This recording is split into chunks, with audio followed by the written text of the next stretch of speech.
Hey guys, tonight we're taking a gentle journey, not through bustling markets or epic battles, but into the hushed chambers of power where the quiet strength of ancient Egyptian female pharaohs resided. Imagine, if you will, the cool, dry air of the desert night settling over the Nile, the distant chirping of crickets, and the faint scent of incense wafting through colossal stone temples. You're standing, not as a tourist with a camera, but as an invisible observer, a whisper on the wind, looking back across millennia. You see the grandeur, the scale, the sheer audacity of a civilization built to defy time itself, and you realize, as you float through the silent corridors of history, that surviving a day in ancient Egypt, even as a royal, involved navigating a web of rituals, divine expectations, and quite possibly unexpected, venomous creatures. You probably wouldn't survive 5 minutes without an urgent need for an anti-venom kit and a good guide. So, before you get comfortable, take a moment to like the video and subscribe, but only if you genuinely enjoy what I do here. And if you're listening from somewhere cozy, drop your location and local time in the comments. It's always fascinating to see where these sleepy stories travel. Now, dim the lights, maybe turn on a fan for that soft background hum, and let's ease into tonight's journey together. We begin by stepping back, way back, to a time even before the grand titles of pharaoh were fully solidified, to the nascent stages of Egyptian royalty. You see the earliest glimmers of royal authority emerging along the fertile banks of the Nile, where life bloomed in the desert's embrace. In these earliest dynasties, the concept of a singular, divinely appointed ruler was taking shape, but it wasn't always a king. Sometimes, the quiet power, the spiritual gravity, rested with a woman. You might not hear their names chanted in popular history, but their presence was like the steady pulse of the Nile itself, indispensable. These weren't just queen's consort. They were something more, something foundational. Their influence wasn't always overt, marked by grand monuments bearing their names, but woven into the fabric of daily life and religious practice. You could almost feel it in the very stones, a subtle hum of authority emanating from behind the scenes. Historians still argue whether the earliest queens held direct regnal power, or if their influence was purely symbolic. But what's clear is that their quiet strength laid groundwork for those who would later stand fully in the sun, ruling in their own right. Imagine the weight of tradition, the subtle pressures, the deep-seated beliefs that guided these figures. They were the anchors, the sacred vessels, ensuring the continuity of the divine lineage, ensuring that chaos didn't swallow the ordered world. Think of them as the silent power behind the throne, shaping the early kingdom with unseen hands. You wouldn't find them leading armies, perhaps, but their wisdom in counsel, their spiritual authority in rituals was paramount. It's like the quiet hum of a perfectly tuned engine. You don't always see the gears turning, but you feel the power. As these early dynasties solidified, so too did the notion of the pharaoh as a divine ruler, a living god on earth. But even within this patriarchal framework, certain women found ways to transcend the expected boundaries. Imagine the whispers in the royal court, the subtle shifts in power dynamics.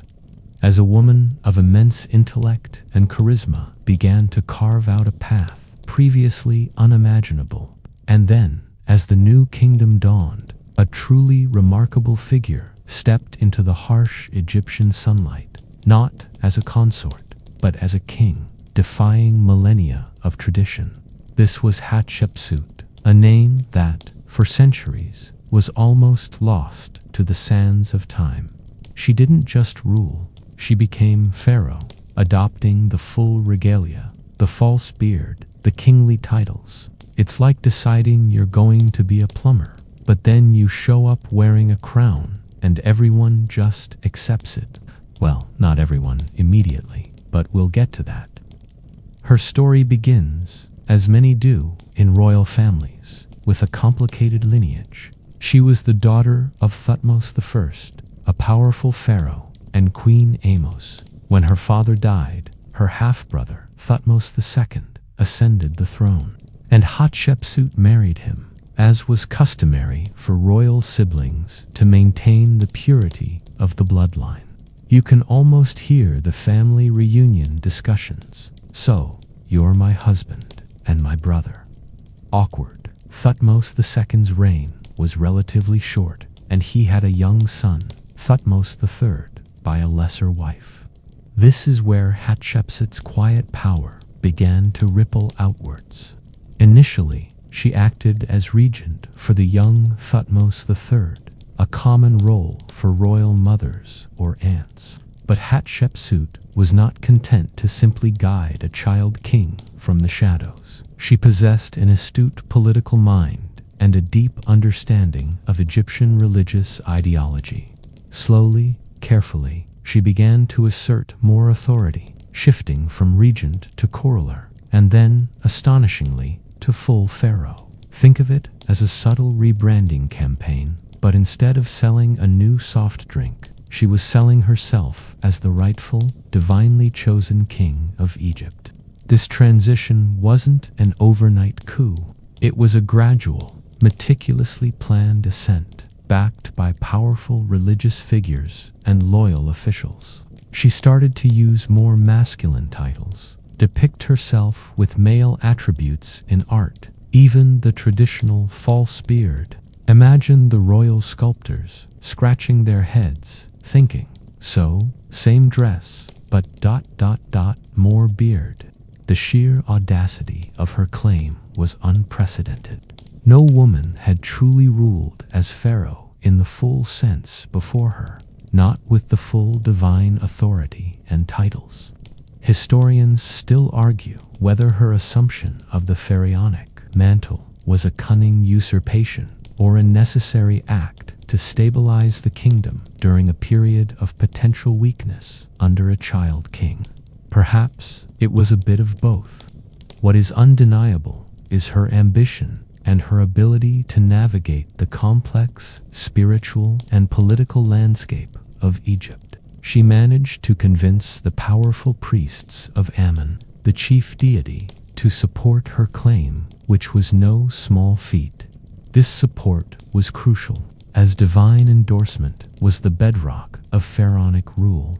Without it, her reign would have been nothing but a fleeting dream, a desert mirage. Instead, she built an empire, not of conquest, but of unparalleled prosperity and peace, laying the groundwork for a period of immense flourishing that would define the new kingdom. With her unprecedented ascent to the throne, Hatshepsut faced a monumental task, legitimizing her rule in the eyes of a deeply conservative society, accustomed to male pharaohs. How do you convince an entire civilization that the sun god Ra has suddenly decided a woman is the best person for the job? You create a masterpiece of ancient propaganda. That's how Hatshepsut, with the help of her clever scribes and loyal priests, orchestrated what is now known as the divine birth narrative. This wasn't just a quirky tidbit. It was the cornerstone of her reign, solidifying her divine right to rule in a way that resonated deeply with Egyptian beliefs. Imagine yourself in a dimly lit temple, the air thick with the scent of offerings and the murmur of chanting priests. You gaze upon the walls, intricately carved and painted, telling a fantastical tale. The story goes like this. Hatshepsut wasn't merely born of her mortal parents, Thutmose I and Queen Amos, but was the result of a divine union. According to the narrative, the great god, Ammon himself, disguised as Thutmose I, visited Queen Amos, impregnating her with Hatshepsut, a little bit like a very elaborate celestial episode of Who's the Daddy, but with much higher stakes. The carvings show a man, identifiable by his distinctive blue skin and double-plumed crown, embracing Hatshepsut's mother. Then, the scene shifts to Khnum, the ram-headed god of creation, fashioning Hatshepsut and her Ka on his potter's wheel. Finally, you see her birth, attended by goddesses. It was inscribed on monuments, recited in hymns, and woven into the very fabric of state religion. By claiming direct divine parentage, Hatshepsut effectively bypassed any earthly challenges to her authority based on her gender.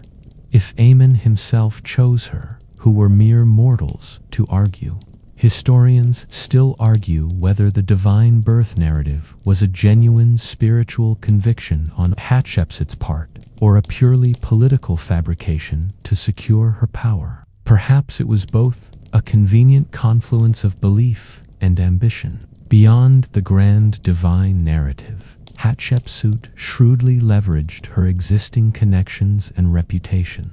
She was already revered as the great royal wife of Thutmose II and the daughter of the formidable Thutmose I.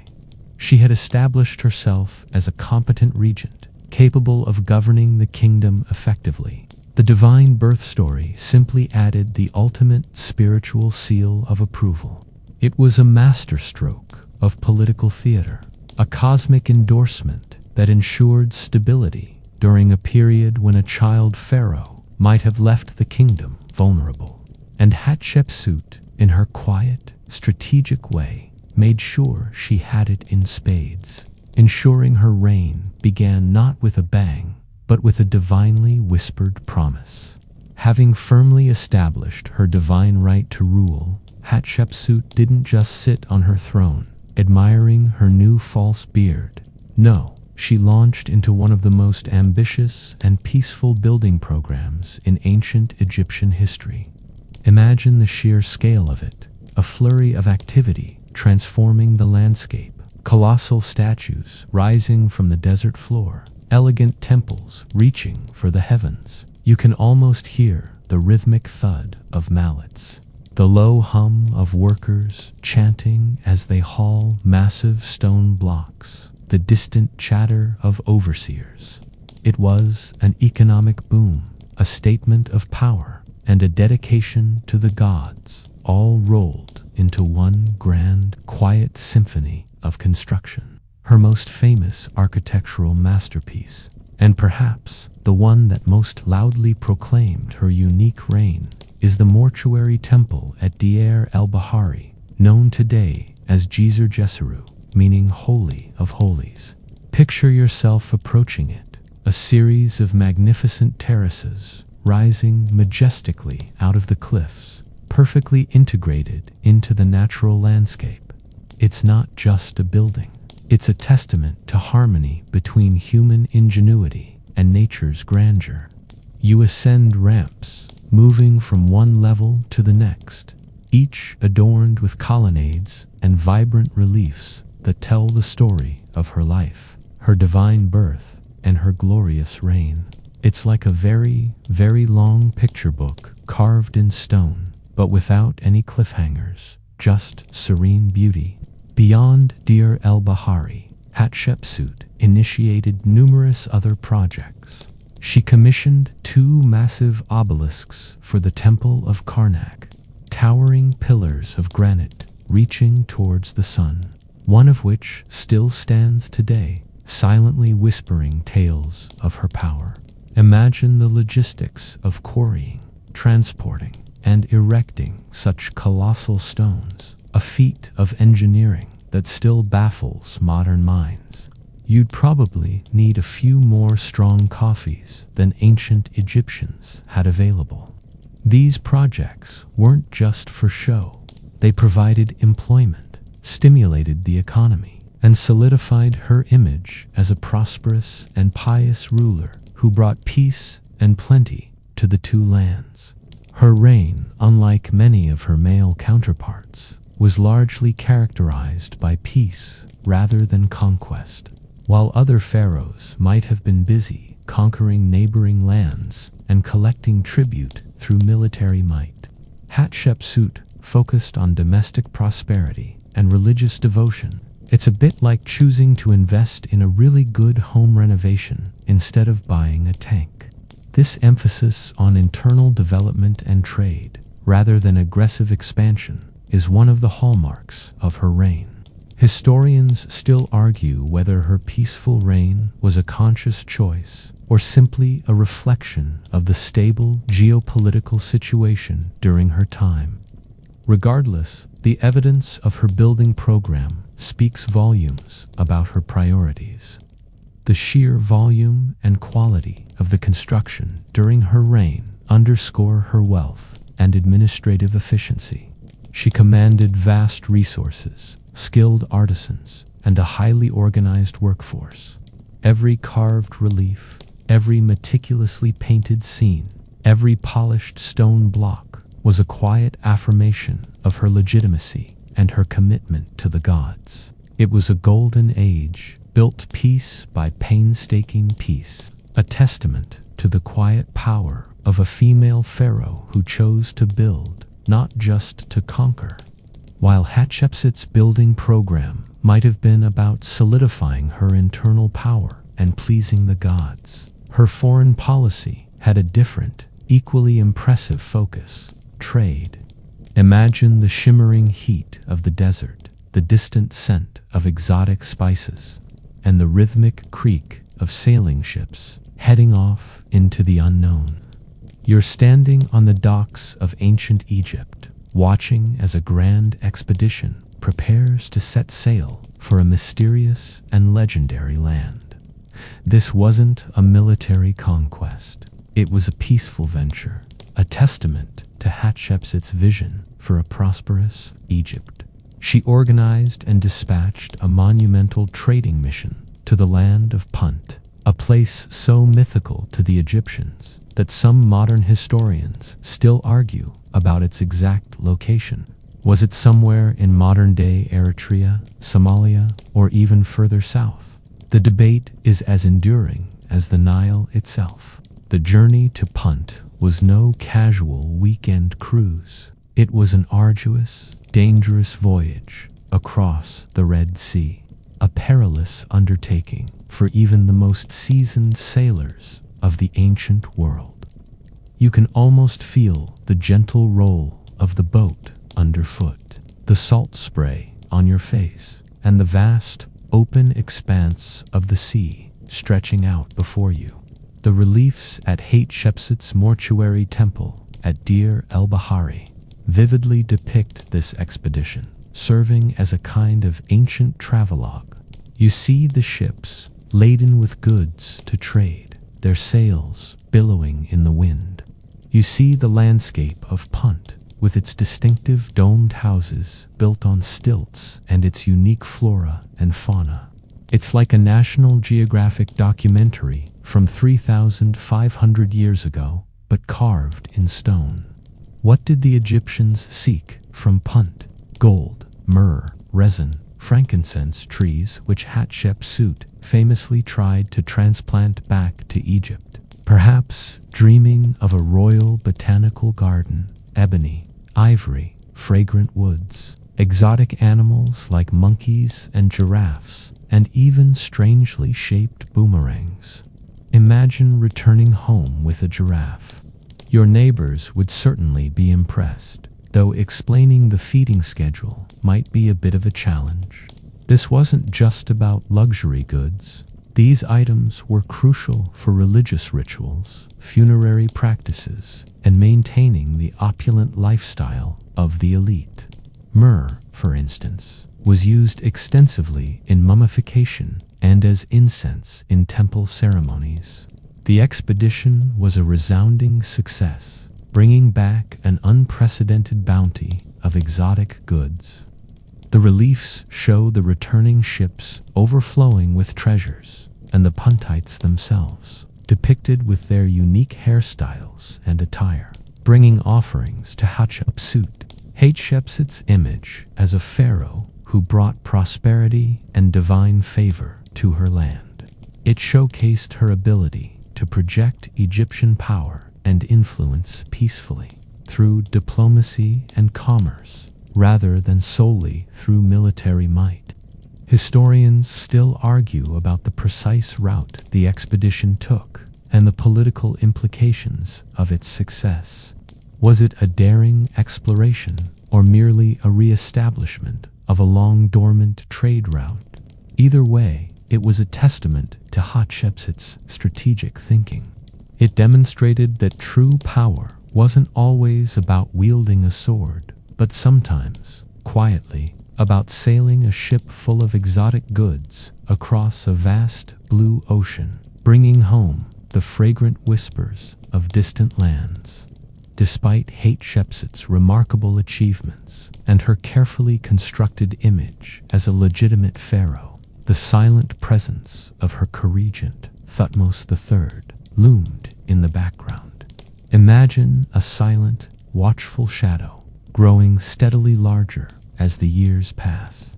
You see the young prince, initially a mere boy, quietly being educated in the arts of war and statesmanship, perhaps observing Hatshepsut's rule with a mixture of admiration and simmering ambition. This co-regency wasn't a partnership of equals from the start. It was a delicate balancing act, a political dance where one partner held the spotlight while the other patiently waited in the wings. When Hatshepsut initially took the throne, Thutmose III was too young to rule effectively. He was the legitimate male heir, son of Thutmose II and a lesser queen, Isit. Hatshepsut, as his stepmother and aunt, took on the role of regent. However, as we've discussed, she quickly transitioned from regent to full pharaoh, effectively sidelining the young king. You can almost imagine the royal tutors trying to explain the situation to a bewildered Thutmose III. "No, little majesty, you are pharaoh, but your stepmother is also pharaoh, and she's wearing the beard. It's complicated." This wasn't entirely unheard of in ancient Egypt, as co-regencies could provide stability, especially during a minority.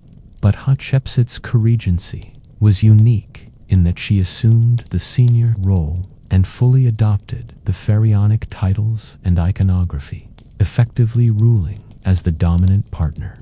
For much of Hatshepsut's reign, Thutmose III was kept somewhat in the background, though he was by no means ignored. He was trained as a military leader, a skill that would later earn him the title Napoleon of Egypt. Hatshepsut ensured he received a proper royal education and opportunities to gain experience, perhaps overseeing military campaigns in her name or participating in religious ceremonies. You might think of it as an extremely long internship program, but with divine implications and potentially life or death consequences. While Hatshepsut's focused on internal development, trade, and monumental construction, Thutmose III was cultivating his martial prowess, perhaps feeling the quiet stirrings of a different kind of ambition.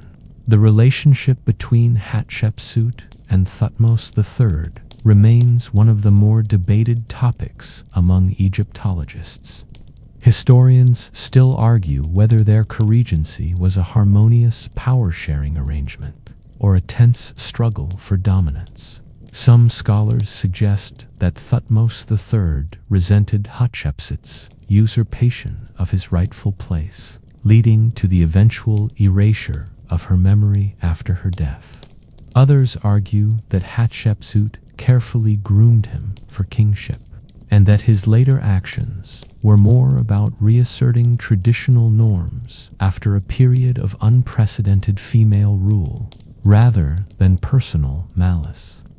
The quiet truth probably lies somewhere in the middle, a complex interplay of personal ambition, political necessity, and the deep-seated traditions of a millennia-old civilization. Regardless of the exact dynamic, the shadow of Thutmose III, the patiently waiting warrior king, was a constant, silent presence throughout Hatshepsut's illustrious reign. A reminder that even the most powerful of queens eventually faces the inevitable transition of power. And then, as is often the case in history, silence fell after Hatshepsut's death around 1458 BCE. Something peculiar and unsettling began to happen to her legacy. Imagine, if you will, the slow, methodical chipping away of a memory, like grains of sand blown by a relentless desert wind. You see artisans not creating new monuments, but defacing old ones, carefully excising her image, her cartouches, her very name from the walls of her magnificent temples. This wasn't mere neglect. It was a deliberate, systematic campaign of erasure, an attempt to blot out the memory of a pharaoh who dared to defy tradition. This campaign of erasure, which occurred primarily during the later years of Thutmose III's reign and into the reign of his son, Amenhotep II, involved the destruction of Hatshepsut's statues, the removal of her inscriptions, and the recarving of her images into those of male pharaohs, often Thutmose I, Thutmose II, or even Thutmose III himself. It's like someone went through an old photo album and painstakingly cut out every picture of one specific person.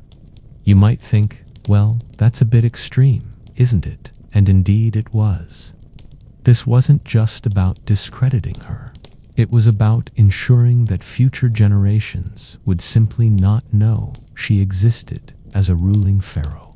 For centuries, this campaign was interpreted as an act of bitter revenge by Thutmose III, a long-simmering resentment finally boiling over. The narrative painted him as a vengeful stepson, reclaiming his rightful place and obliterating the memory of the woman who usurped his throne. However, historians still argue whether this erasure was motivated by personal animosity or by political and religious expediency. Some scholars now propose that the defacement wasn't immediate after her death, but occurred decades later. Perhaps when Thutmose III was an elderly man, or even during his son's reign. This suggests that the motivation might have been less about personal vendetta and more about reinforcing traditional patriarchal succession and ensuring dynastic stability. Imagine the quiet concerns of a later pharaoh, looking at the monumental legacy of a female ruler and perhaps worrying about the precedent it set. Furthermore, the erasure was not always complete or consistent. Many of Hatshepsut's reliefs were simply covered with plaster, which later fell away, revealing her images once more. Others were so poorly defaced that her form is still clearly discernible. This unevenness suggests that the campaign might not have been carried out with absolute zeal, or that there was some internal resistance to the defacement. It's almost as if some of the ancient stonemasons, with a quiet sense of rebellion, decided to do a slightly shoddy job. Despite these efforts, Hatshepsut's memory could not be entirely extinguished. The very monumentality of her reign, her vast building projects, and detailed inscriptions made complete erasure impossible. Her name and image, albeit hidden or defaced, remained embedded in the very fabric of Egypt. It was through painstaking archaeological work in the 19th and 20th centuries that her story began to emerge from the sands. Think of Howard Carter patiently unearthing Tutankhamun's tomb, but instead imagining archaeologists carefully removing plaster and piecing together shattered statues, slowly, quietly, allowing Hatshepsut's magnificent legacy to be reinstated in the annals of history. Her quiet power, once deliberately silenced, now speaks volumes across the millennia, a testament to her enduring impact. As the new kingdom reached its zenith, a different kind of queenly power emerged, one that operated less from the throne and more from the very heart of the royal court. Imagine the subtle hum of influence emanating from the royal palace, a place where political decisions were shaped, alliances forged, and whispers could carry more weight than shouts. You're observing the reign of Amenhotep III, a pharaoh of immense wealth and prestige. But often, just a few steps behind him, stands a woman whose quiet strength and sharp intellect made her an indispensable force. Queen Tai. She wasn't a pharaoh in her own right, like Hatshepsut, but her influence was so pervasive that she effectively acted as a foreign minister and chief advisor, a diplomatic powerhouse in her own elegant way. Tai's origins were not royal. She was the daughter of Yuya, a prominent official, and Juyu. This humble background for a great royal wife was unusual, but highlights her exceptional character and Amenhotep III's genuine affection and respect for her. It's like a fairy tale, but instead of marrying a prince, she married the prince and then essentially ran the kingdom behind the scenes. She became not just the queen consort, but a genuine political partner to her husband. You can almost picture her in the throne room, listening intently to ambassadors from foreign lands, her expression calm but perceptive, absorbing every detail. Her power wasn't just ceremonial, it was active and tangible. Tai was frequently depicted alongside Amenhotep III in official artwork, often at the same scale as him, a rare honor that signified her elevated status and importance. Her name was even included in diplomatic correspondence, a unique privilege for a queen, suggesting that foreign powers understood that dealing with Tai meant dealing with the pharaoh's inner circle directly. Imagine being an ambassador from Mitanni, expecting to negotiate only with the king, and then finding yourself presenting your case to a formidable queen who asks more probing questions than anyone else. This was Tai's quiet power, her ability to influence policy, manage foreign relations, and advise the pharaoh on critical matters of state. She was also a significant figure in religious affairs, holding titles such as king's wife, his beloved, and mistress of the two lands. Her wisdom and experience were clearly valued. Historians still argue whether her unparalleled influence was due to Amenhotep III's own temperament, which some suggest was more inclined towards luxury and diplomacy than direct governance, or Tai's sheer force of personality and intelligence. Perhaps it was a perfect synergy, a quiet partnership that allowed Egypt to flourish during a period of relative peace and immense prosperity. Tai's image was even found far from Egypt in distant lands, reflecting her global renown. She was involved in the diplomatic exchanges of the Amarna letters, a collection of cuneiform tablets containing correspondence between the Egyptian pharaohs and other Near Eastern rulers. These letters sometimes mention Tai, further solidifying her role as a key player on the international stage. Her quiet strength ensured Egypt's diplomatic success, maintaining stability and prestige through influence and shrewd negotiation, rather than the thunder of chariots and clash of swords. She was truly a queen who ruled from the heart of the empire, her wisdom echoing in the halls of power for decades. The calm stability of Amenhotep III's reign, so carefully nurtured by figures like Queen Tai, was dramatically disrupted with the ascension of their son, Akhenaten. Imagine the shift in atmosphere, like a sudden, unexpected change in the desert wind, bringing with it a whirlwind of new ideas and radical transformations. You see the traditional temples, once bustling with priests and worshippers devoted to the pantheon of gods, slowly falling silent as a new, singular deity rises to prominence. This was Akhenaten's ambitious, and frankly, quite peculiar, religious revolution, and at its heart, advising and perhaps even quietly encouraging him, was his mother, Akhenaten, born Amenhotep IV, famously abandoned the traditional polytheistic religion of Egypt, which revolved around a vast array of gods, with Amun-Ra as the supreme deity.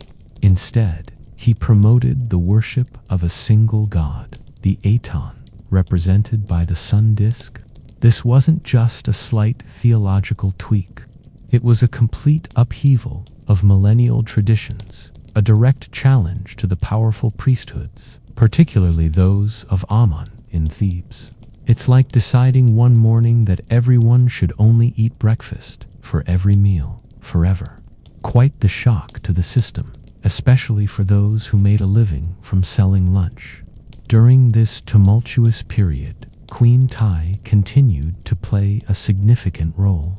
Although Akhenaten was now pharaoh, his mother's wisdom and experience remained invaluable. She was present at Akhenaten's new capital, Akhetaten, the city he built from scratch in the middle of the desert, dedicated to the Aten. You can picture her in the nascent city, perhaps observing the strange new art style emerging, the elongated figures, the intimate family scenes, all part of Akhenaten's break from tradition.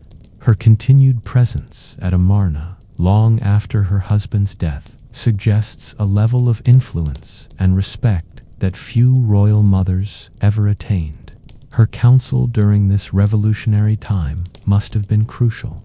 Akhenaten's reforms were not met with universal acclaim. They alienated many powerful factions, especially the entrenched priesthoods who saw their power and wealth diminish. Tai, with her vast experience in statecraft and diplomacy from her years with Amenhotep III, would have been uniquely positioned to offer guidance on navigating these treacherous political waters. Historians still argue whether Tai was a staunch supporter of the Atenist revolution, or if she merely adapted to her son's radical beliefs to maintain stability and her own influence. Perhaps she saw the potential for a more direct, simplified worship, or perhaps she simply understood the need to support the ruling pharaoh, even if his ideas were, shall we say, a bit out there. While the details of her specific advice are lost to time, her continued high status and appearances in the Amarna reliefs attest to her enduring importance. One poignant depiction shows her sitting with Akhenaten and her granddaughter, Meketaten, sharing an intimate moment. It's a quiet testament to her continued role as matriarch and advisor, a steady presence amidst radical change. Her legacy during Akhenaten's reign was not about initiating change, but about providing a quiet anchor of wisdom and continuity in a period of unprecedented religious and social upheaval. A quiet force trying to keep the ship of state from capsizing in the turbulent waters of a new monotheistic faith. From the quiet, sagacious presence of Queen Tai, our gaze now shifts to another formidable woman who emerged during the Amarna period, one whose beauty became legendary and whose power was undeniable, Nefertiti. Imagine stepping into the bustling, sun-drenched streets of Akhetaten, the new capital, and seeing colossal statues not just of the pharaoh Akhenaten, but also of his great royal wife, equally prominent, equally divine in their depiction. You feel a sense of something truly new, a visual revolution that mirrors the religious one.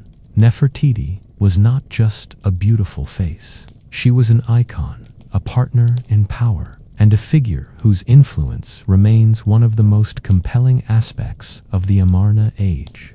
Her very name, Nefertiti, means the beautiful one has come. And indeed, her striking bust, discovered in the early 20th century, has made her one of the most recognizable figures from ancient Egypt. You've probably seen it: the long, elegant neck, the serene expression, the tall blue crown. It's the kind of face that launches 1,000 museum visits and probably a few fashion trends, even today. But her importance far transcended mere aesthetics. Nefertiti was Akhenaten's chief consort, and unlike previous queens, she played an exceptionally public and prominent role in the religious and political life of Egypt. She is depicted in numerous reliefs, participating in religious ceremonies alongside Akhenaten, sometimes even shown striking enemies in a manner traditionally reserved for the pharaoh. Imagine the gasps in the ancient equivalent of a royal gossip column. These depictions suggest a level of authority and religious significance that was unprecedented for a queen. She was not merely observing, she was actively participating in the worship of the Aten, sometimes even appearing to lead it. This suggests that she was seen as a co-equal in their religious reforms, perhaps even a co-regent. Historians still argue whether Nefertiti ever formally ruled as a co-regent alongside Akhenaten, possibly under the name Neferneferuiten. The evidence is tantalizingly scarce, but consistently points to an extraordinary level of shared power. Her partnership with Akhenaten seemed to be a true intellectual and spiritual collaboration in the Atenist revolution. You see them depicted together in intimate family scenes, showing affection for their daughters. A level of domesticity rarely seen in earlier royal art.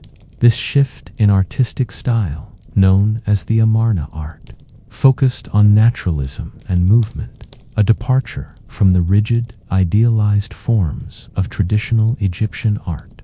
Nefertiti, with her distinctive features, became the embodiment of this new aesthetic, a living symbol of the radical changes sweeping through Egypt. Beyond the public pronouncements and artistic representations, Nefertiti's influence would have been immense in the private sphere of the palace.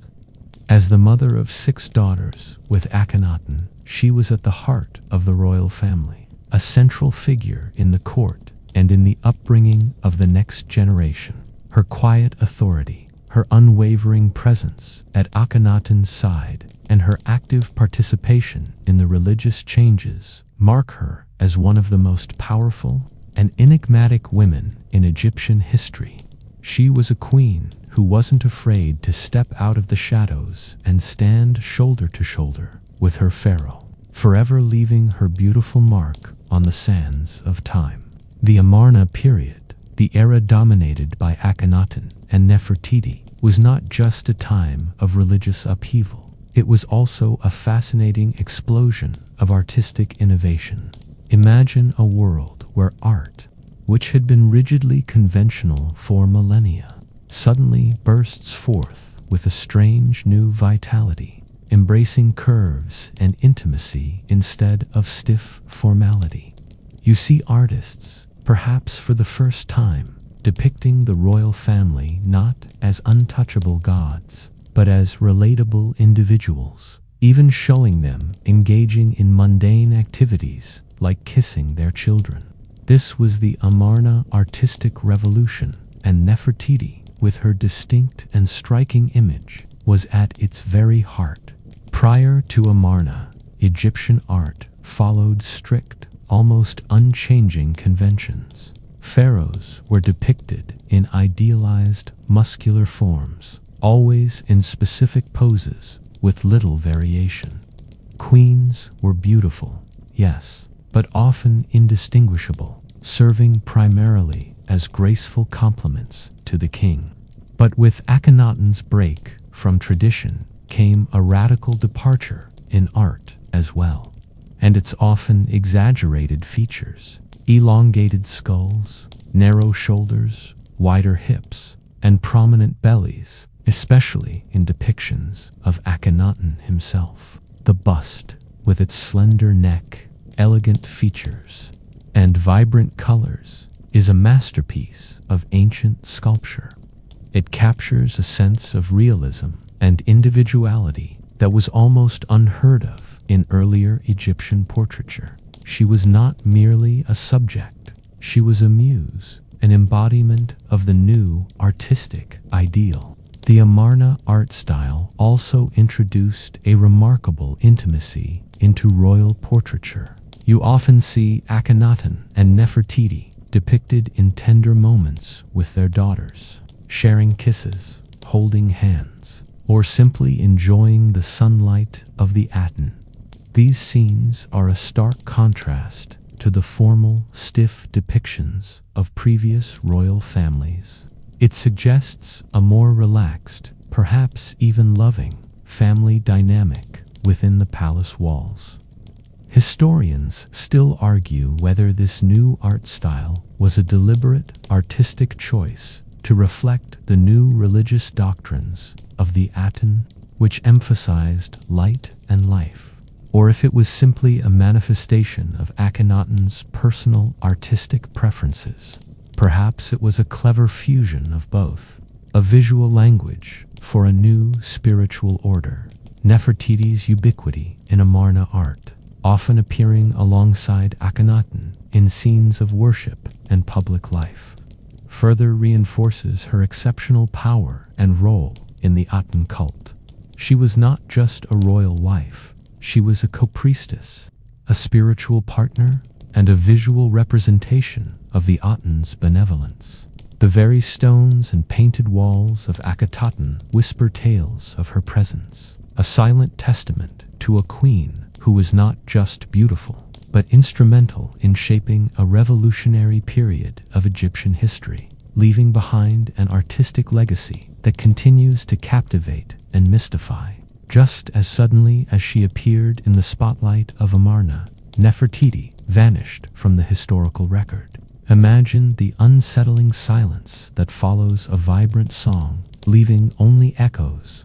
You're scanning the once lively scenes on temple walls, searching for her familiar profile, only to find it conspicuously absent. Did she simply fade away, or did something more dramatic occur? Around the 12th or 14th regnal year of Akhenaten, Nefertiti's name and image ceased to appear in inscriptions and artworks.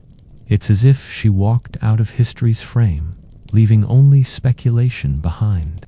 Her place as great royal wife seems to have been taken by one of her daughters, Meritaten, or possibly by a new, you'd expect, a grand tomb, a detailed account of her passing, perhaps a few mournful odes. Instead, just nothing.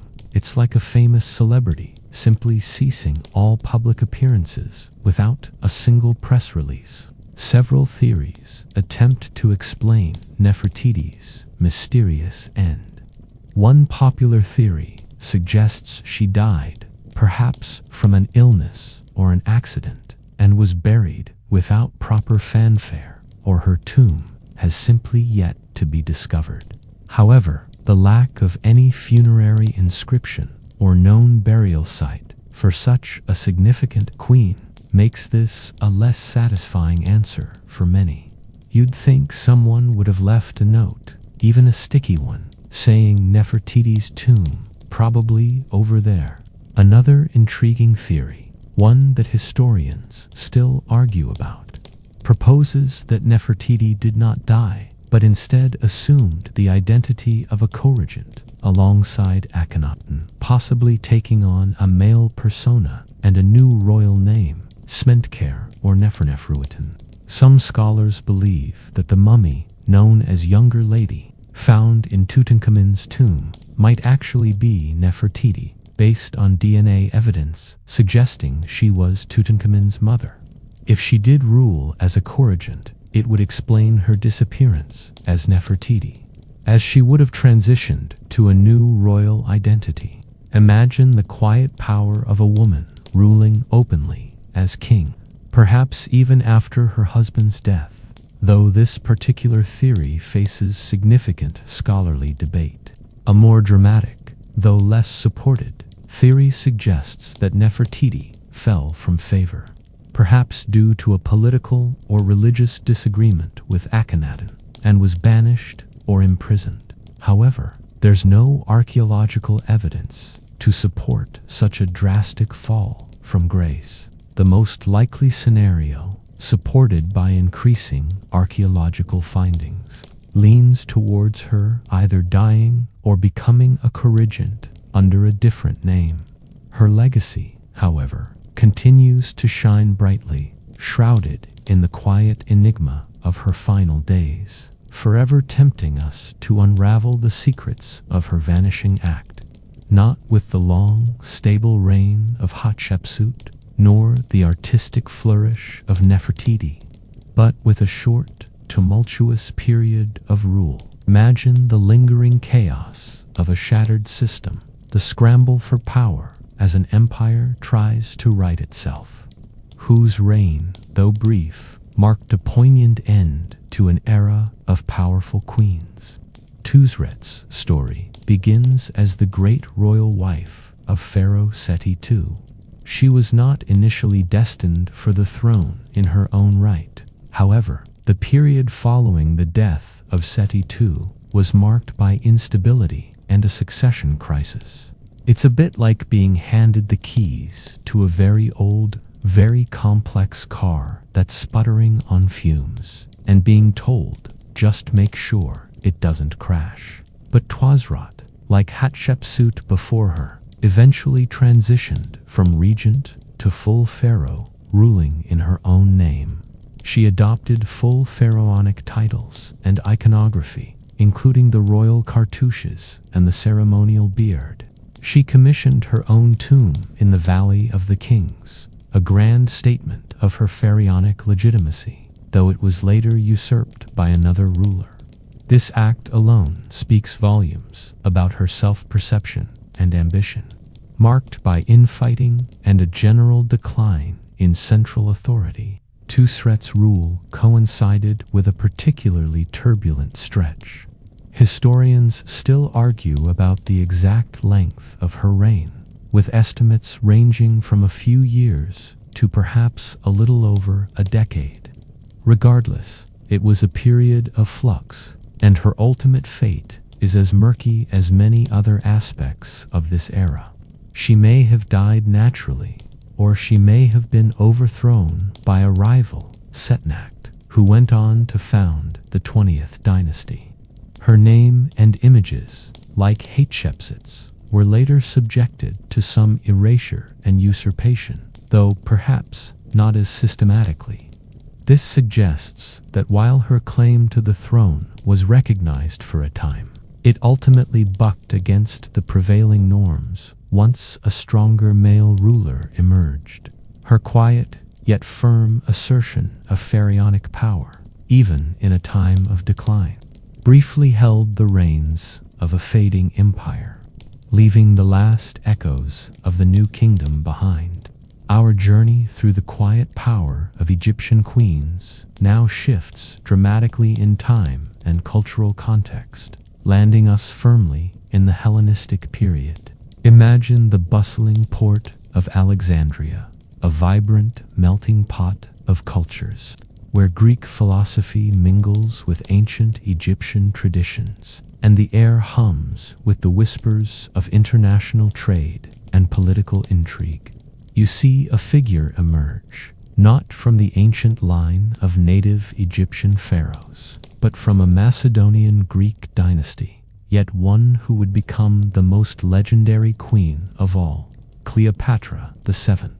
She wasn't just a queen, she was a strategic genius, a master of languages, and a woman who understood the quiet art of power in a rapidly changing world. Cleopatra was a member of the Ptolemaic dynasty, a line of Greek rulers who had governed Egypt for nearly 3 centuries after the death of Alexander the Great. This means that, despite ruling Egypt, Cleopatra's first language was Greek, and she was descended from generations of Macedonian Greeks. You might expect her to be another stoic, classical figure, but Cleopatra was different.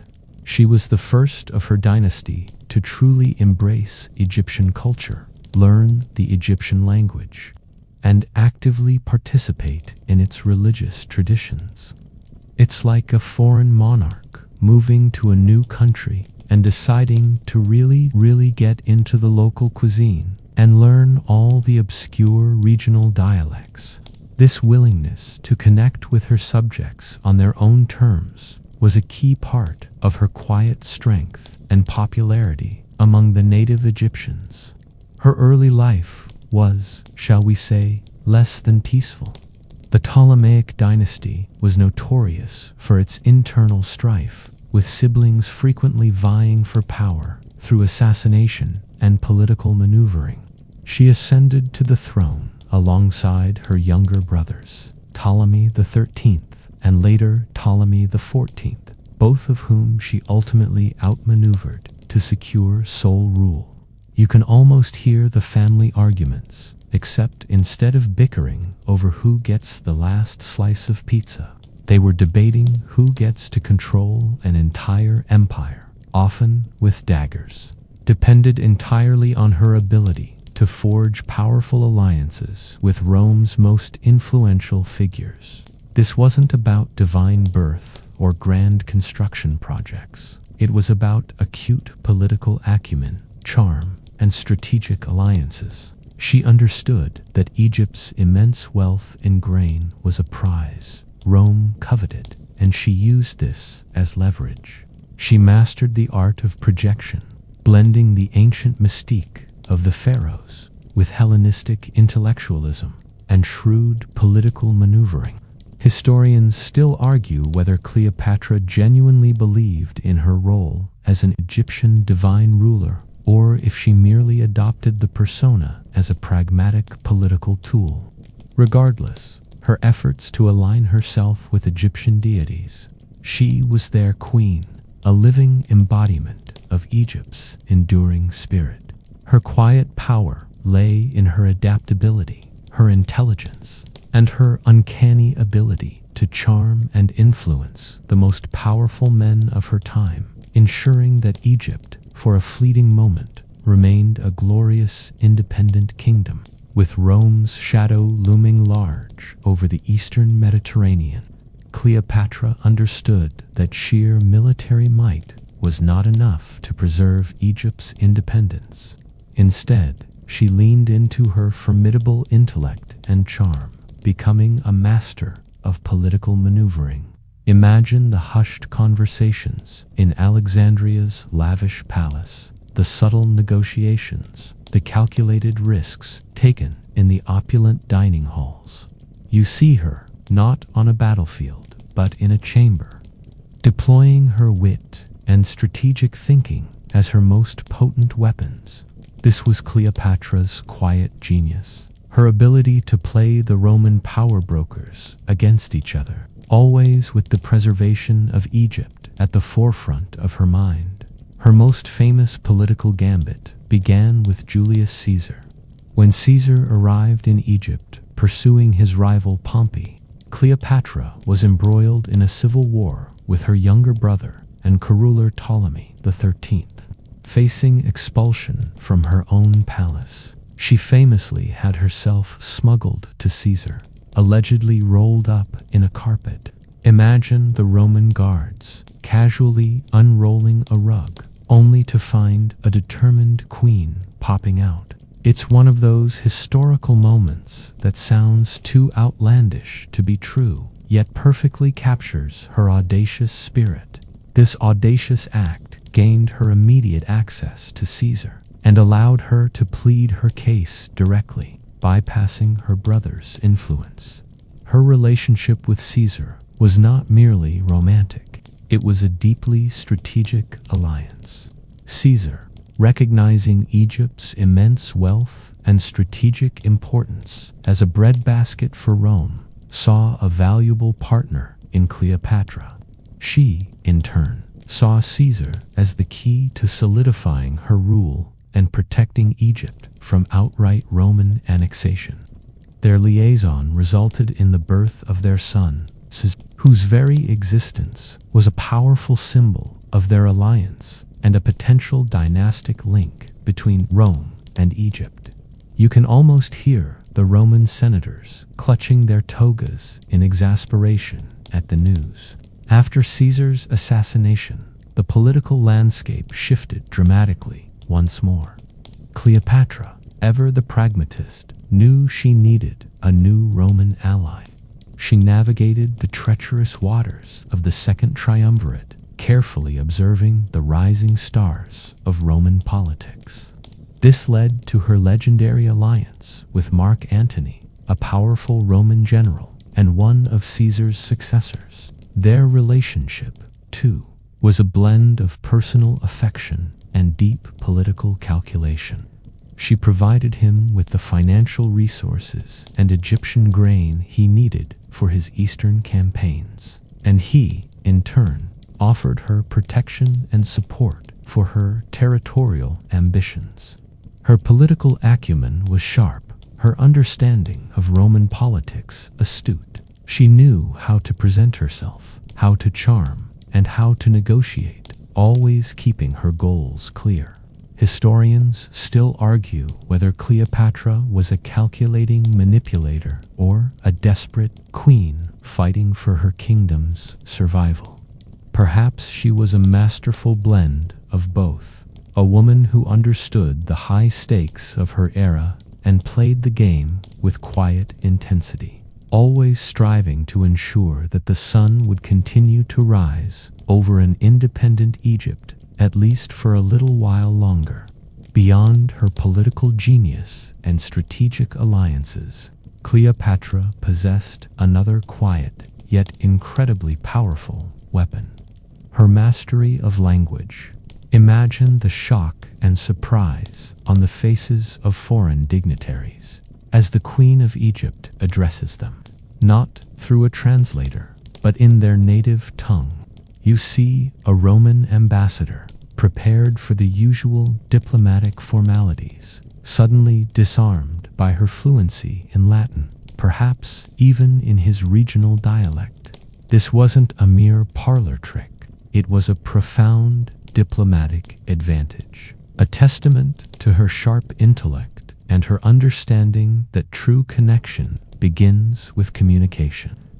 While her Ptolemaic predecessors, proud of their Greek heritage, rarely bothered to learn the local Egyptian language, Cleopatra famously embraced it.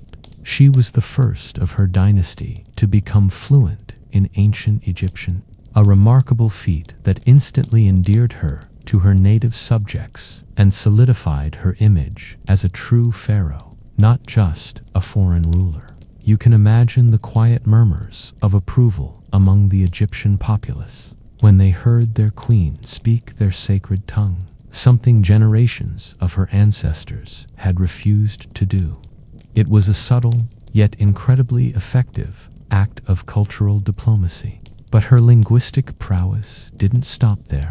According to ancient sources, notably Plutarch, Cleopatra was said to be fluent in at least 9 languages, possibly including Aramaic, Hebrew, Ethiopian, and the languages of the Medes and Parthians. While the exact number might be subject to a bit of ancient exaggeration, the underlying truth is clear. She was a polyglot of exceptional talent. It's like being able to order coffee in 20 different countries and then discuss quantum physics in 5 of them. This incredible skill allowed her to conduct diplomatic negotiations directly, understanding nuances and building rapport that a translator simply couldn't convey. Consider the advantage this gave her in a world where diplomacy relied heavily on direct communication. She could engage with ambassadors from various nations, understand their cultural perspectives, and negotiate without the filter of interpretation, minimizing misunderstandings and building personal connections. This ability to directly charm and persuade was invaluable in a period defined by shifting alliances and intense political rivalry. Historians still argue whether her linguistic skills were truly exceptional or if Plutarch exaggerated them for rhetorical effect. What is undisputed is that she used whatever linguistic abilities she possessed to maximum strategic advantage. Her command of language was a quiet form of power, allowing her to bridge cultural divides and connect with individuals on a deeper level. It transcended the barriers of tradition and lineage, allowing her to assert her authority and influence with a persuasive charm that went beyond mere royal decree. In a world of clashing empires and cultural differences, Cleopatra's voice, speaking directly to those she sought to influence, was a potent force, a soothing whisper that could turn the tide of negotiations and secure the precarious future of her beloved Egypt. With her diplomatic skills honed and her linguistic arsenal ready, Cleopatra's destiny became inextricably linked with the titanic figures of Rome. Imagine the charged atmosphere of a lavish Alexandrian palace, the air thick with anticipation as the most powerful man in the Roman world sets foot in Egypt. You see Julius Caesar, a conqueror accustomed to bending nations to his will, unexpectedly captivated by a queen who defies all his expectations. This was the legendary first meeting between Caesar and Cleopatra, a pivotal moment that would dramatically shape the course of both their lives and the fate of Egypt. Their initial encounter, as we briefly touched upon, was anything but conventional. Cleopatra, then embroiled in a desperate power struggle with her younger brother Ptolemy XIII, needed to reach Caesar without being intercepted by her brother's forces. The famous story of her being smuggled into the palace, rolled up in a carpet or a sack, is a testament to her daring and resourcefulness. You can almost hear the soft rustle of the fabric as she's carried past unsuspecting guards, a quiet suspense building before her dramatic reveal. Upon unrolling, she emerged not as a supplicant, but as a queen, ready to assert her rights.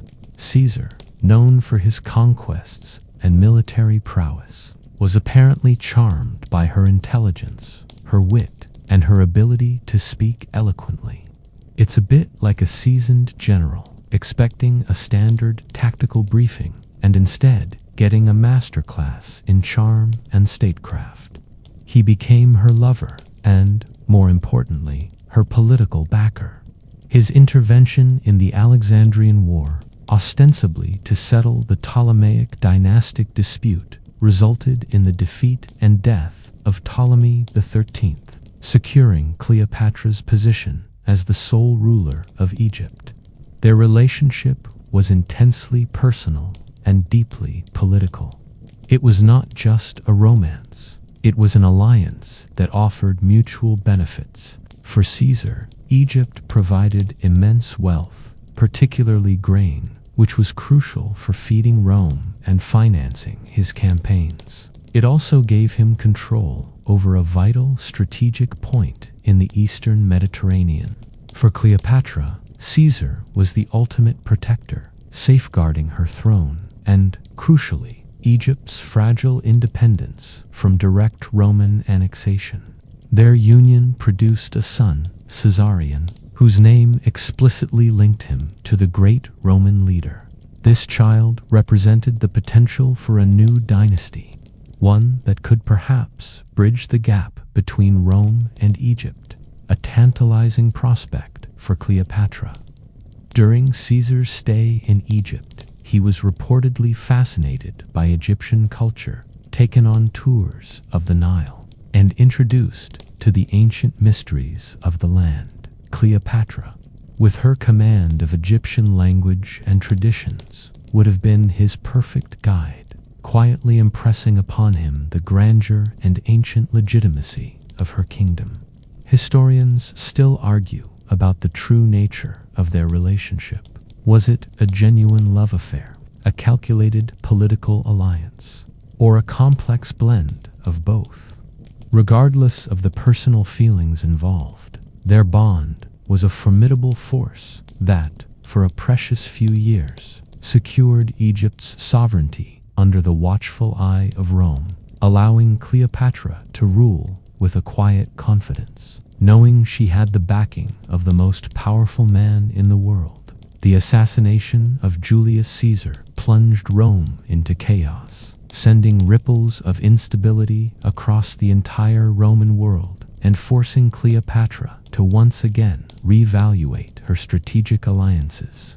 Imagine the frantic dispatches arriving in Alexandria, the whispers of betrayal and civil war echoing through the royal chambers. You see Cleopatra, her mind already racing, calculating the next move on the grand chessboard of empire. She knew that the preservation of Egypt's independence and her own power now depended on aligning with the right Roman successor. This led her to one of history's most famous partnerships, her alliance with Mark Antony, a relationship that would define the final act of Ptolemaic Egypt. Mark Antony, a formidable general and one of Caesar's most trusted lieutenants, emerged as a key figure in the Second Triumvirate, the ruling coalition that sought to restore order to Rome after Caesar's death. He controlled the eastern provinces, placing him in direct geographical and political proximity to Egypt. Cleopatra, ever pragmatic, recognized the strategic necessity of forging a strong bond with this powerful new player. She understood that Antony, with his need for resources and his own grand ambitions in the East, would be receptive to a strong ally like wealthy Egypt. Their first meeting, famously staged by Cleopatra in Tarsus, was a masterclass in theatrical grandeur and subtle persuasion. Imagine the scene. Antony, expecting a humble queen, instead witnesses Cleopatra arriving on a magnificent barge, its sails perfumed, its oarsmen adorned, dressed as the goddess Isis. It was a spectacle designed to awe and impress, to evoke the ancient mystique of Egypt and the divine nature of its queen. You can almost smell the exotic fragrances wafting across the water, the gentle ripple of the oars, the quiet murmur of the astonished crowd. Antony, renowned for his love of luxury and his appreciation for strong personalities, was, by all accounts, immediately captivated. Their relationship blossomed into a deep personal bond and a powerful political alliance. Cleopatra offered Antony the immense wealth of Egypt, particularly its abundant grain supply, which was crucial for feeding his armies and financing his military campaigns in the East. She also supported his territorial aspirations, hoping to regain lost Ptolemaic lands and expand Egypt's influence. In return, Antony provided Cleopatra with Roman military protection and recognition of her children as legitimate heirs, cementing her dynasty. It was a partnership of mutual benefit, a quiet understanding between two powerful individuals who saw in each other the means to achieve their respective ambitions. This alliance, however, quickly drew the ire of Octavian, Caesar's adopted son and Antony's rival in Rome. Octavian, a shrewd politician, used Antony's devotion to Cleopatra as propaganda, painting him as a weak leader, seduced and controlled by an exotic Eastern queen.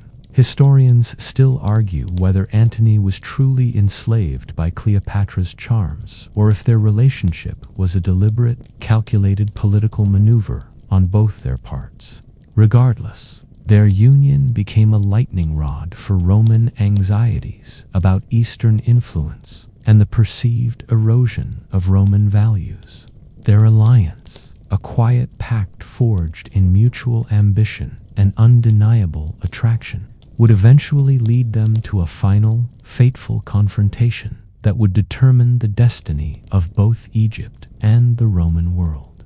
The quiet partnership between Cleopatra and Mark Antony, once a formidable alliance, inevitably led to the precipice of war with Octavian, culminating in one of the most decisive naval battles in ancient history. Imagine the churning waters of the Ionian Sea, the clash of oars, the shouts of thousands of men, and the terrifying clang of bronze on bronze. You see the vast fleets poised for a confrontation that would decide the fate of empires. This was the Battle of Actium, not just a clash of ships, but the dramatic culmination of the power struggle between East and West, and the tragic end of Cleopatra's quiet hopes for an independent Egypt. The tensions between Octavian on one side and Antony and Cleopatra on the other had been escalating for years. Octavian skillfully waged a propaganda war against Antony, portraying him as a degenerate, corrupted by the foreign queen, Cleopatra, and accusing him of abandoning Roman values for Eastern luxury. He declared war not on Antony directly, but on Cleopatra, cleverly framing it as a defense of Roman honor against an external threat. This allowed him to galvanize Roman public opinion against their rivals. You can almost hear the ancient equivalent of political attack ads echoing through the forum. The decisive confrontation took place off the coast of Actium, Greece, in 31 BCE. It was a naval battle on an immense scale.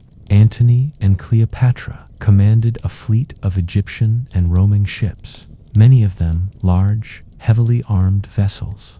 Octavian's fleet, led by his brilliant Admiral Agrippa, consisted of smaller, more agile ships. The plan for Antony and Cleopatra was unclear. Some believe they intended a decisive victory. Others that they planned to break through the blockade and escape with their treasury. You can picture the scene, the two fleets drawing closer, the quiet tension before the storm. When the battle commenced, the larger, less maneuverable ships of Antony and Cleopatra struggled against the nimble tactics of Agrippa's fleet. At a critical moment in the battle, Cleopatra, with her squadron of Egyptian ships, broke through the Roman lines and sailed away towards Egypt. Antony, witnessing her departure, abandoned his flagship and followed her. Historians still argue whether Cleopatra's retreat was a planned strategic maneuver, an attempt to save their treasury and fight another day, or a desperate flight born of despair. Antony's decision to follow her remains a source of much debate. Was it an act of profound love, or a catastrophic miscalculation born of desperation? This sudden departure effectively demoralized their remaining forces. Though some of Antony's ships continued to fight valiantly, the battle was lost. Actium was a crushing defeat for Antony and Cleopatra, not just militarily, but psychologically. It shattered their alliance, eroded their support, and left them vulnerable to Octavian's relentless pursuit. The quiet hope for a Ptolemaic Egypt, independent and allied with a powerful Rome, was now severely compromised. The battle's outcome meant the inevitable end of the last great Hellenistic kingdom and the definitive rise of the Roman Empire, leaving Cleopatra and Antony with no recourse but to retreat, facing the quiet certainty of their ultimate demise. The crushing defeat at Actium signaled the beginning of the end for Cleopatra and Mark Antony, bringing their grand ambitions crashing down around them. Imagine the desolate quiet of a kingdom facing inevitable conquest, the last vestiges of hope fading like the desert sun. You see Cleopatra and Antony having fled back to Egypt, attempting to rally their remaining forces, but the spirit of resistance is broken, replaced by a profound sense of doom. This was the tragic final act, played out in the opulent yet increasingly vulnerable city of Alexandria, marking the definitive end of ancient Egypt's independence. Upon their return to Egypt, they found themselves isolated and besieged. Octavian, relentless in his pursuit, followed swiftly, consolidating his control over the eastern provinces and preparing for the final assault on Egypt. Antony, once a formidable Roman general, descended into despair, indulging in reckless behavior and further alienating his remaining allies. Cleopatra, ever the pragmatist, still tried to negotiate with Octavian, hoping to preserve at least a semblance of power for herself or her children, particularly Caesarion, the son of Julius Caesar. You can almost hear her quiet, desperate pleas echoing unanswered across the Mediterranean. However, Octavian was unyielding. He had no intention of leaving Cleopatra or Caesarion alive, as they represented a direct threat to his legitimacy and his claim as Caesar's sole heir. His goal was clear: to annex Egypt as a Roman province, a breadbasket for his empire, and to eliminate any potential rivals. The Roman legions advanced, closing in on Alexandria. Antony made a final, desperate stand, but his forces were no match for Octavian's disciplined legions. His quiet despair turned to public humiliation as his soldiers deserted him. The traditional accounts tell a dramatic story of Antony's final moments. Believing Cleopatra to be dead, he fell on his own sword, though the wound was not immediately fatal. He was then brought to Cleopatra, who had barricaded herself in a monument, and died in her arms. It's a scene worthy of a tragic opera full of grand pronouncements and quiet desperation. Cleopatra, she attempted one last time to charm Octavian, but he remained immune to her legendary charisma. He intended to display her as a captive in his triumphal procession in Rome, a public humiliation for the last great Ptolemaic queen. Imagine the quiet horror of that prospect for a woman who had always commanded power and respect. Preferring death to such dishonor, Cleopatra took her own life. The most famous, and perhaps apocryphal, story recounts her using an asp, a venomous Egyptian cobra, to deliver a swift and dignified end.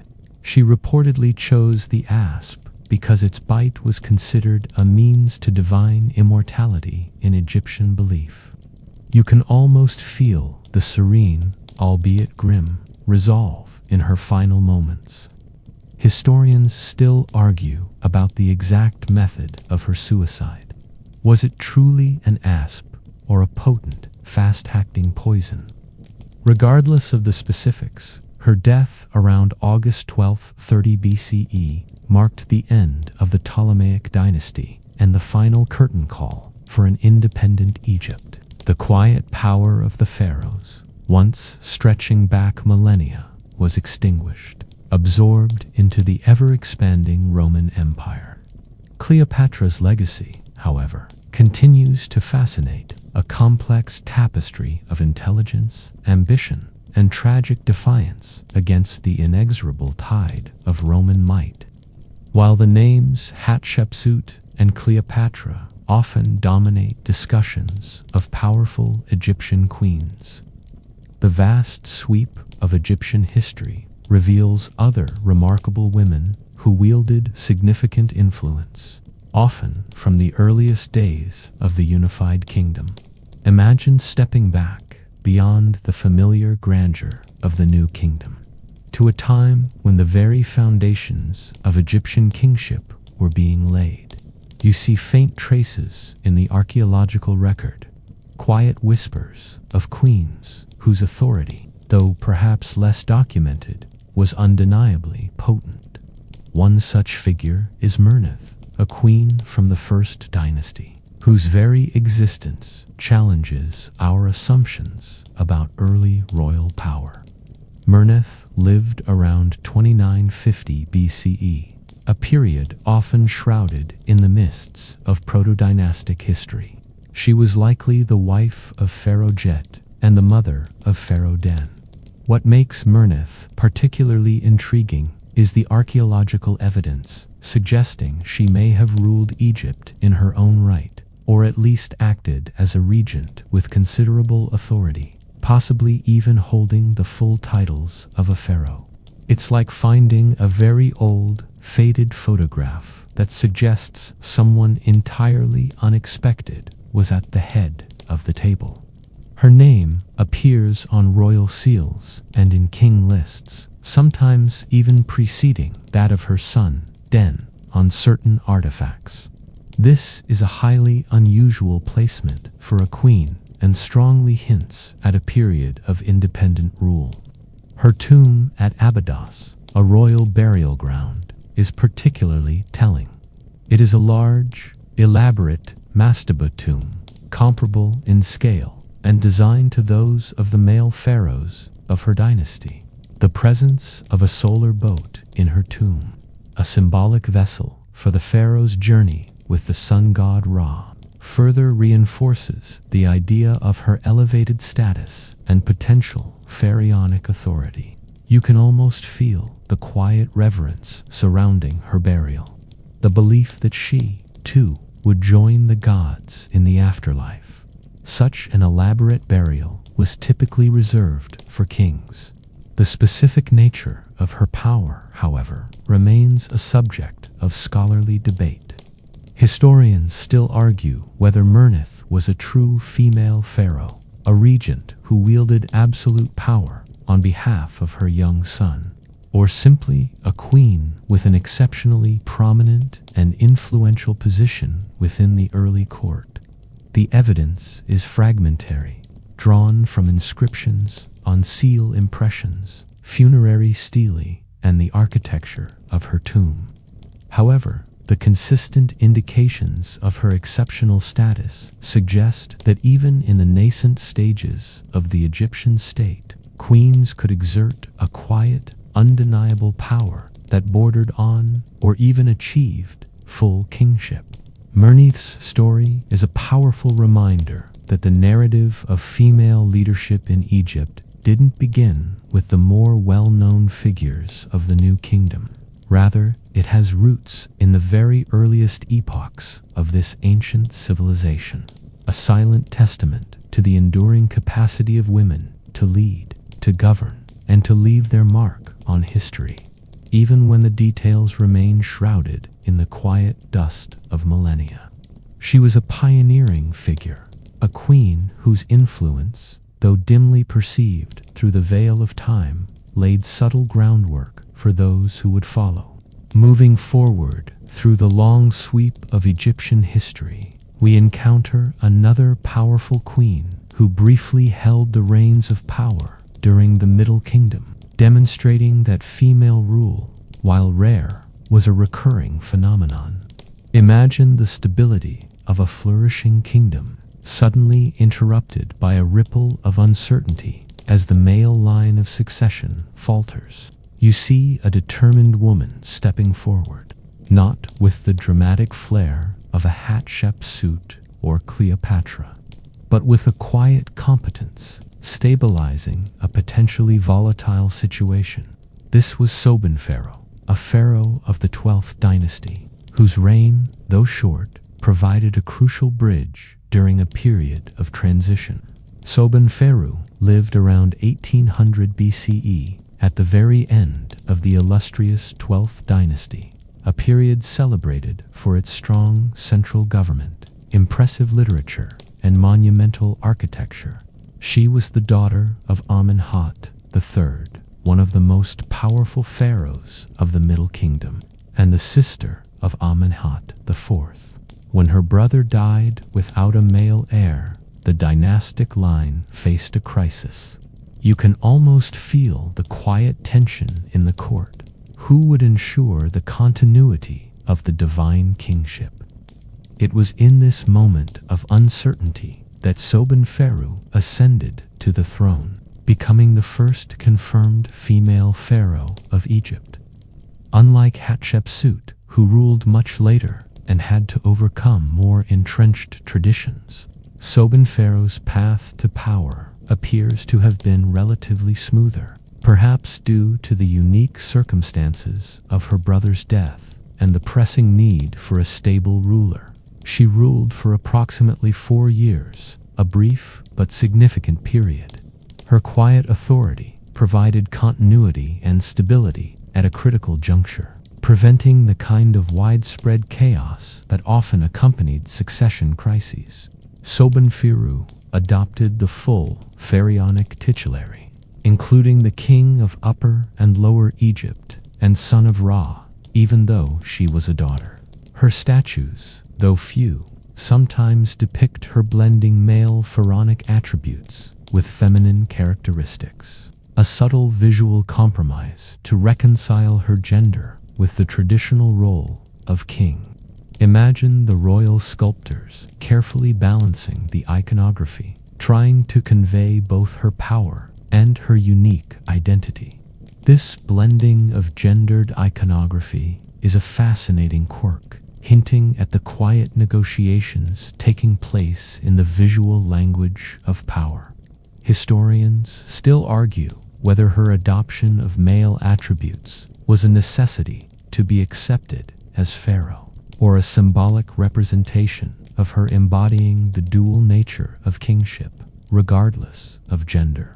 Although her reign was short and not marked by extensive building projects on the scale of later pharaohs, she did complete some structures initiated by her father and brother. Her focus seems to have been on maintaining order and continuing the prosperity of the 12th dynasty. She is also known to have continued some of the mining expeditions, ensuring a steady supply of valuable resources for the kingdom. Her most significant legacy, however, was simply her presence, proving that a woman could indeed hold the highest office in Egypt and maintain stability during a period of dynastic vulnerability.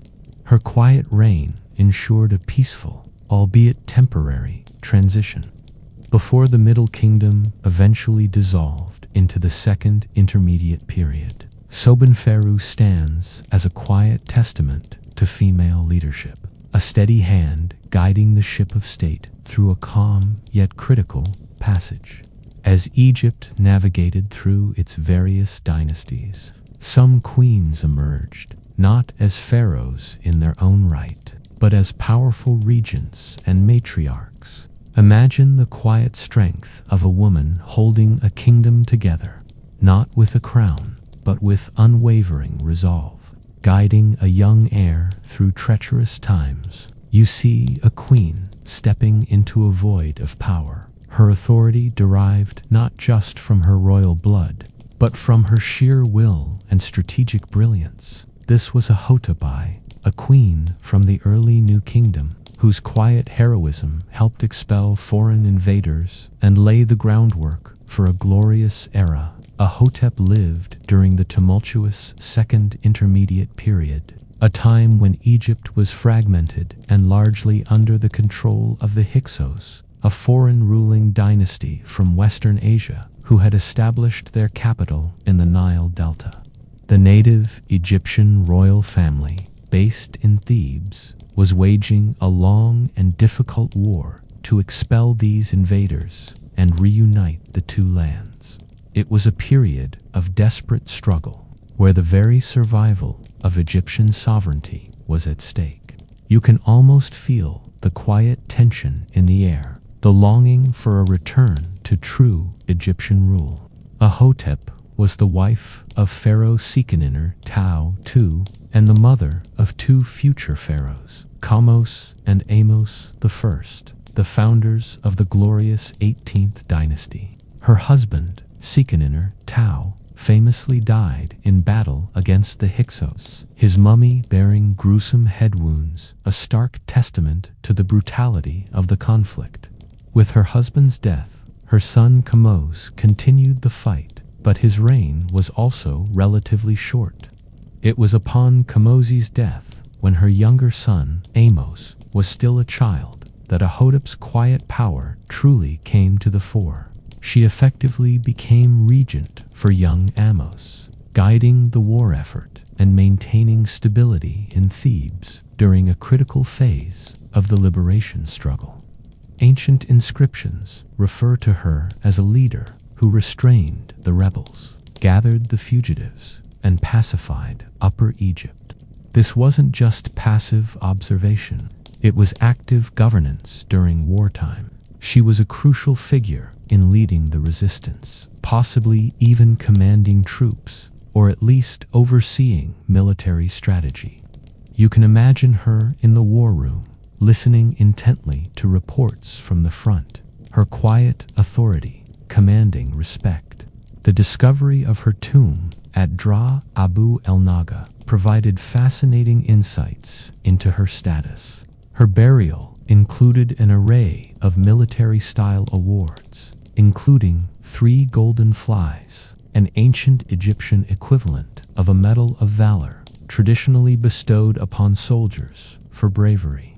This suggests a direct involvement in military affairs, or at least a recognition of her crucial role in the war effort.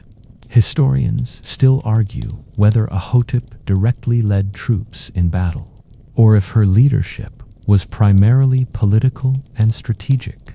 Regardless, her active participation in driving out the Hyksos cemented her legacy as a heroine queen, a pivotal figure in the reunification of Egypt. Ahotep's quiet strength and unwavering determination were instrumental in securing the kingdom for her son, Amos I, who eventually completed the expulsion of the Hyksos and ushered in the prosperous new kingdom. She was a queen who held the line, quite literally, protecting the future of Egypt when it hung by a thread. Her enduring impact lies in her role as a formidable matriarch and war leader, a silent guardian who ensured the survival and revival of one of history's greatest civilizations. Beyond the queens who ascended to the throne or served as powerful regents, a unique and enduring form of female power existed within the religious sphere of ancient Egypt, quietly shaping spiritual life for centuries. Imagine a procession winding through the grand halls of Karnak, led by a woman of immense spiritual authority, her voice resonating with ancient hymns. You see her, not with a royal crown, but with the sacred regalia of a high priestess, wielding influence through devotion and ritual.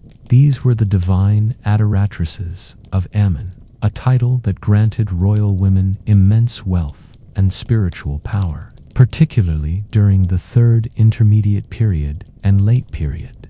The position of divine adoratresses of Ammon evolved from an earlier role, God's wife of Ammon, which was held by royal women from the New Kingdom onwards. Initially, it was a ceremonial role, but over time, especially as the power of the pharaoh waned, the divine adoratresses gained significant political and economic clout. They essentially became the spiritual heads of the immense and wealthy temple of Ammon at Karnak in Thebes, which was, at various times, the most influential religious institution in Egypt. It's like being the head of a major international corporation, but instead of profits, you're managing divine offerings and sacred rituals. These women, often royal princesses, were technically supposed to remain celibate, passing their title down by adopting a successor, usually a royal niece. This allowed them to accumulate vast personal wealth and land, as their property wasn't subject to the typical rules of inheritance through marriage. They administered enormous estates, managed temple lands, oversaw vast numbers of personnel, and controlled significant financial resources. Their power was quiet but pervasive, weaving through the very economic and spiritual fabric of Upper Egypt. You can almost feel the weight of their responsibility, ensuring the daily rituals were performed perfectly to maintain cosmic order. their influence extended beyond the temple walls. In some periods, especially when the central authority of the pharaoh was weak, the divine adoratresses acted as de facto rulers of Thebes and surrounding regions, wielding both secular and religious authority. They maintained diplomatic relations, engaged in building projects, and exercised judicial power. This dual role, bridging the sacred and the secular, made them incredibly powerful figures, often eclipsing the direct influence of the nominal pharaoh. Historians still argue about the precise balance of their spiritual versus political power in different eras. Was their authority truly absolute, or always subtly subordinate to the reigning pharaoh, even in name? Key figures like Koromama I, Amanirdis I, and Nitocris held this office, often for decades, ensuring stability and prosperity in Upper Egypt during times of fragmented rule. Their tombs, though less grand than those of pharaohs, were still substantial, reflecting their wealth and status. The quiet power of the divine adoratresses lay in their spiritual legitimacy, their economic control, and their ability to provide a stable, continuous female presence in leadership, even when the pharaonic line itself was experiencing upheaval. They were the silent anchors of Egyptian piety and power, maintaining order and tradition through ritual and careful management, ensuring the gods remained pleased and the Nile continued to rise. Beyond the queens, who wore the royal crown or held prominent religious offices, many other Egyptian women exerted quiet but profound influence through their roles as regents, matriarchs, or simply powerful figures within the court. Imagine a family dynamic where the wisdom and authority of the matriarch are paramount, shaping the lives of future kings and the very direction of the kingdom. You see women, often unseen by history's grand narratives, who nevertheless guided, advised, and even subtly controlled the levers of power, ensuring dynastic continuity and stability. This exploration moves beyond official titles to acknowledge the pervasive impact of women in less formalized but equally critical positions. Consider the role of the king's mother, a title that, while not inherently ruling, often conferred immense respect and influence. A pharaoh's mother, especially if her son was young or inexperienced, could act as a crucial advisor, a confidant, and a powerful political force behind the scenes. She held a unique position of authority, respected for her age, her lineage, and her proximity to the divine king. You can almost picture the quiet conversations, the subtle suggestions offered that could sway royal decisions and influence policy. This was a form of power that operated through persuasion and inherent prestige rather than overt decree. There are numerous examples throughout Egyptian history. While the details of their specific actions are often scarce, the repeated emphasis on the mother of the king in inscriptions and rituals speaks volumes. They were often depicted participating in important religious ceremonies, further cementing their connection to the divine legitimacy of the pharaoh. This wasn't just about showing up for a photo op. It was about embodying a vital link in the chain of divine succession. It's like the quiet hum of the most important engine in a very large machine. You don't always see it, but its failure would bring everything to a grinding halt. Even earlier, during the Old Kingdom, royal women often held important administrative roles within the palace and could own considerable property. This economic independence, though not directly political, gave them a basis for influence and patronage. Imagine a queen who quietly managed vast estates, effectively controlling significant wealth and resources, allowing her to support temples, artists, and even political factions. This was a subtle form of leverage that could be deployed when necessary. Historians still argue whether the apparent decline in the public visibility of queens in some periods reflects a genuine reduction in their power, or simply a change in the way their influence was recorded or expressed. The importance of lineage and blood purity in Egyptian royalty also often elevated the status of royal women. The great royal wife, even if not the mother of the heir, was often crucial for legitimizing a pharaoh's reign, particularly if he had a less direct claim to the throne. Her very presence, her connection to previous royal lines, provided a quiet bedrock of legitimacy. Thus, whether through direct regency, maternal advice, or the symbolic weight of their royal blood, Egyptian women consistently found ways to exert power, often unseen and unheralded, shaping the destiny of their ancient civilization with quiet persistence. Beyond their administrative and political influence, the queens of ancient Egypt held an incredibly potent, often quiet, form of power rooted deeply in the symbolic and religious beliefs of their civilization. Imagine the profound reverence for divine order, the belief that the cosmos itself was maintained by a delicate balance, and that the royal family played a crucial role in upholding it. You see a queen, not just a mortal woman, but a living embodiment of powerful goddesses. Her presence ensuring fertility, prosperity, and the very stability of the two lands.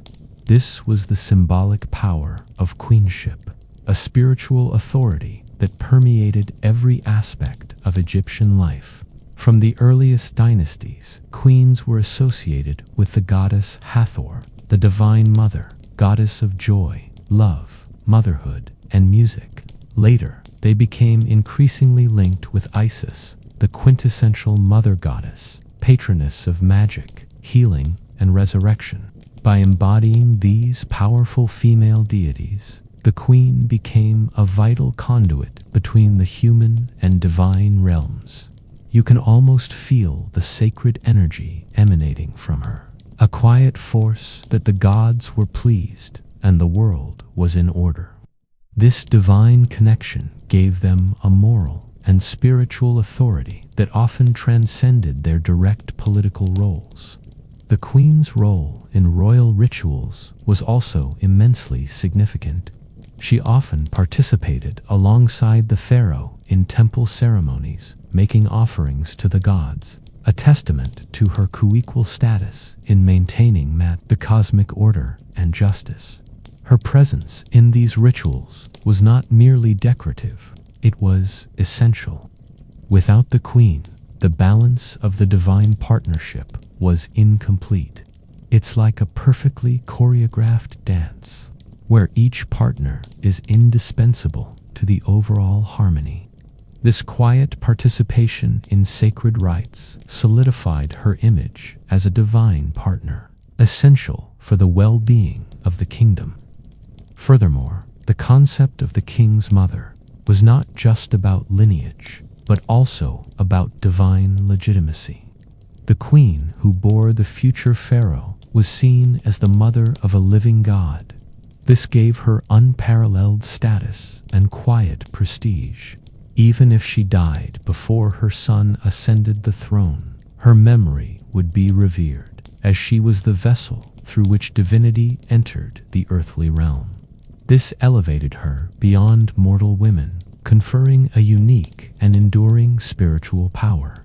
Historians still argue whether the evolving symbolic power of queens was primarily a reflection of their actual political influence, or if it was an independent, deeply ingrained cultural belief that simply found expression through various queens at different times. The queen's image itself served as a powerful symbol. Her beauty, her grace, and her serene demeanor in art were not just aesthetic choices. They represented the ideal of feminine perfection, harmony, and divine blessing. Her very being was a visual affirmation of Mat in the kingdom. In a civilization so deeply steeped in symbolism and religious belief, the quiet power of the queen, as a divine mother, a sacred partner, and a living goddess, provided a profound sense of continuity and cosmic order. Her symbolic presence was a constant, calming reminder that Egypt, under the protection of its divine rulers, was destined to endure, radiating a quiet strength that transcended the transient nature of political reigns. As our journey through the quiet power of ancient Egyptian female pharaohs and influential queens draws to a gentle close, we're left with the enduring echoes of their legacies. Imagine the vastness of time, stretching back millennia, and the countless lives that shaped it. You see not just the grand monuments or the dramatic battles, but the subtle, persistent influence of women who, against the prevailing norms of their eras, carved out spaces of immense authority and left indelible marks on one of history's greatest civilizations. Their stories, once obscured by dust and later by patriarchal narratives, now whisper through the ages clearer than ever. From the pioneering, almost mythical figure of Mernith in the First Dynasty, whose very existence as a potential early pharaoh challenges our understanding of nascent kingship, to the pragmatic competence of Sobonferu, who stabilized a kingdom in transition, these early queens set quiet precedents. They demonstrated, long before the new kingdom, that a woman could indeed hold the reins of power, even if only for a brief, crucial period. Their reigns, though not always marked by colossal building projects, were significant in their very assertion of female authority in a world designed for men. Then came the grand era of the new kingdom, bringing forth the most celebrated of female rulers, Hatshepsut, the boldest of them all, who fully embraced the pharaonic mantle, building monumental temples and fostering peaceful trade, only to face a later systematic erasure. Her rediscovery centuries later was a quiet triumph, bringing her magnificent story back into the light. Her power was both overt in her rule and tragically quiet in its subsequent suppression, only to be resurrected by patient archaeologists. Alongside these ruling queens, figures like Tai and Nefertiti wielded immense influence from within the royal court, showcasing a different kind of quiet power. Tai, the sagacious advisor and diplomat, whose wisdom guided Amenhotep III and influenced her revolutionary son, Akhenaten. Nefertiti, the beautiful icon, whose partnership with Akhenaten led to an artistic and religious revolution before her own mysterious disappearance. Their roles remind us that power isn't always about holding the scepter. It can be about shaping policy, influencing thought, and inspiring art from behind the scenes, or even right next to the throne. Finally, Cleopatra VII, the last great queen of Egypt, a Ptolemaic Greek who fiercely defended her kingdom against the encroaching Roman tide. Her power lay in her intellect, her linguistic prowess, and her ability to forge crucial alliances with the most powerful men of her age.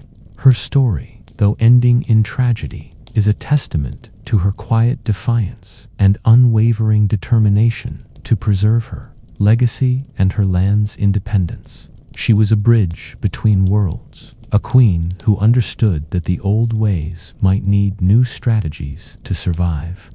Even the divine adoratresses, priestly women who managed vast temple wealth and wielded significant spiritual and temporal power, remind us of the multifaceted nature of female authority in ancient Egypt. Their quiet administration and spiritual leadership provided stability for centuries, often when the pharaohs themselves were struggling. These women, in their varied roles, pharaohs, regents, wives, mothers, and priestesses, collectively illustrate the profound and often overlooked quiet power wielded by women throughout ancient Egyptian history. They were not merely passive figures in a male-dominated world. They were active agents, shaping the political, religious, and cultural landscape of one of the world's most enduring civilizations. Their stories are a soothing reminder that strength comes in many forms, and that even in the quietest corners of history, powerful voices and formidable wills can leave an eternal imprint. Now, as the stories of these remarkable women gently fade, allow yourself to drift into a peaceful slumber. The echoes of their quiet power will linger, perhaps inspiring your dreams with tales of ancient queens who shaped destiny